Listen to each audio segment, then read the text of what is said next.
এই দেখুন বন্ধুরা, চিকেন ম্যারিনেট করে কালকে রাত্রে আমি রেখে দিয়েছিলাম। এটা এখন রান্না করব।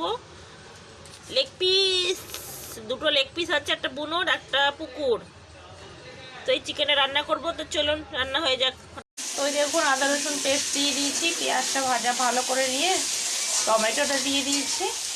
আর এখন আদা রসুনটা একটুখানি কষিয়ে নিই, তারপরে এই চিকেনটা দিয়ে দেবো।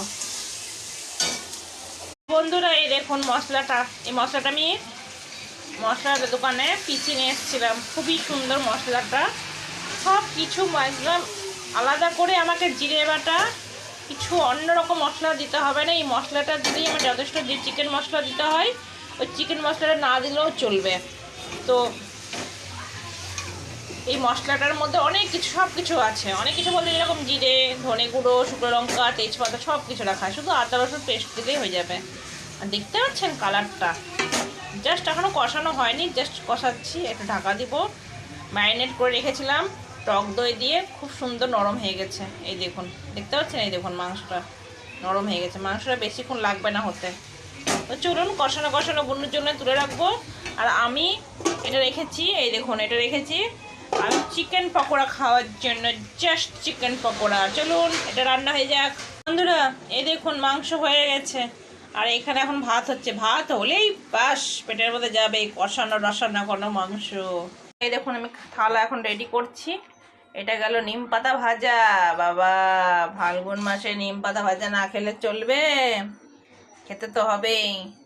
আর এই দেখুন মাংস, আর এই দেখুন আমার পুঁটি মাছের ঝোল, কাঁচা লঙ্কা, টমেটো দিয়ে সর্ষে বাটা। এই দেখুন রাত্রে ডিনার। পুঁটি মাছের ঝোলটা খুবই সুন্দর হয়েছে জানেন, সর্ষে বাটা দিয়ে। আমি একটু খেয়ে দেখেছি এসে, চিকেনটা খুব সুন্দর। আর ওটা হচ্ছে কচুরলতি, কচুরলতি ওটা হচ্ছে বড়ি দিয়ে। আর এই দেখুন করলা ভাজা। চলুন খেয়ে দেখে বলছি। এই দেখুন নিম পাতা ভাজা দিয়ে প্রথমে আগে ভাত খাচ্ছি আমি।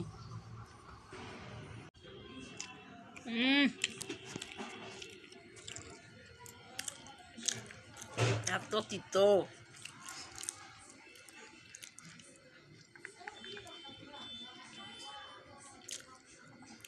এটা গিলে খেতে হয়।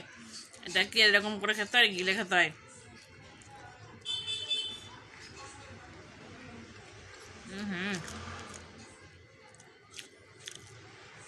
খাওয়া ভালো নিম পাতা, আমি জানি, কিন্তু বাবা আমার কিছু মনে হয় না, খেয়ে নি। আগে তো খেতেই পারতাম না, বিষ লাগতো, বিষ।